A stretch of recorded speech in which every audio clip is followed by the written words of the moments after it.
তুমি ওই দিক কমপ্লিট করে গুছিয়ে চলে আসো, আর আম্মু ওখান থেকে গুছিয়ে চলে আসে। আবার ঠিক আছে, যাবো না। বাড়ির কাজ কাম নিয়ে সারাদিন মোবাইল করে আমাকে ঘুরে বেড়াবে, কোনো কাজ করবে না ঠিক রকম। তো কি করবো, আমি যে কাজ ঠিক রকম করে করে না, আমার সে কাজ করে না, আমি তার কিছু বলতে পারছি না। আর কিছু বলার দরকার নেই, সে বাড়ি আসুক তখন সব কথা খুলে বললেই হবে। হ্যাঁ, এখন আর কিছু বলার এখন দরকার আর নেই। কিছু বলার দরকার নেই, তার মতন সে চলুক, হ্যাঁ, কিছু বলার আর দরকার নেই।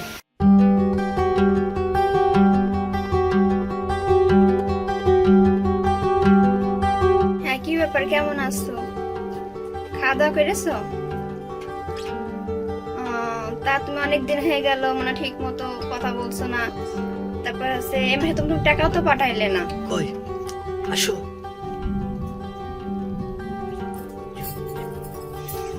ও না, ও ঠিক আছে, আমি খাওয়া দাওয়া করেছি, আমি সে টাকা পাঠাইলে না, একটু লাগতো। না না, এমনি তোমার বড় ভাইয়ের মেয়ে তো, বাড়িতে কি করছিল, বড় ভাইয়ের মেয়ে ডাকছিল তাই।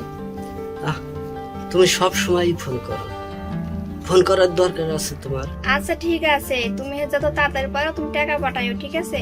তোমার বলছি না ফোনটা রাখতে। না হচ্ছে না, তুমি দেশে আসবে কবে? আরে না, কেউ না, হচ্ছে ওই বাইরে একটু ছেলে পিলে তো, তা আবার ই করছিল তাই। আচ্ছা ঠিক আছে, তুমি তখন কাজ করো, ঠিক আছে? ঠিক মতো খাওয়া দাওয়া করো। আচ্ছা ঠিক আছে, আমি রেখে দিচ্ছি।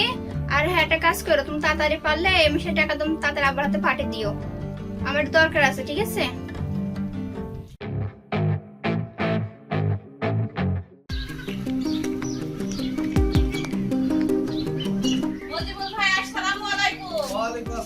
একটা নারকেল তেলের বোতল দেন দিনি, প্যারাশুট আর একটা সাবান দেন। আচ্ছা ঠিক আছে, দিচ্ছি।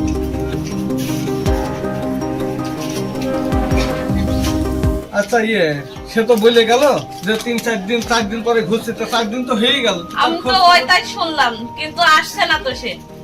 তো এত দেরি করছে কেন? জানি, আমি তো বলতে পারলাম না এইসব বিষয়ে। তো আমি এখন আসি। আচ্ছা ঠিক আছে।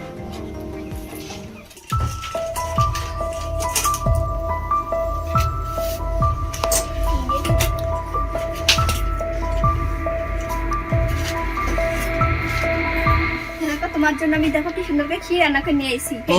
কেমন হয়েছে? ক্ষীর? ক্ষীর তো আমার প্রিয় জিনিস। একটু খেয়ে নিও, খেয়ে দেখো দিন কেমন হয়েছে, ঠিক আছে? থাকলো, আমি একটু বাইরে পানি গেলাম।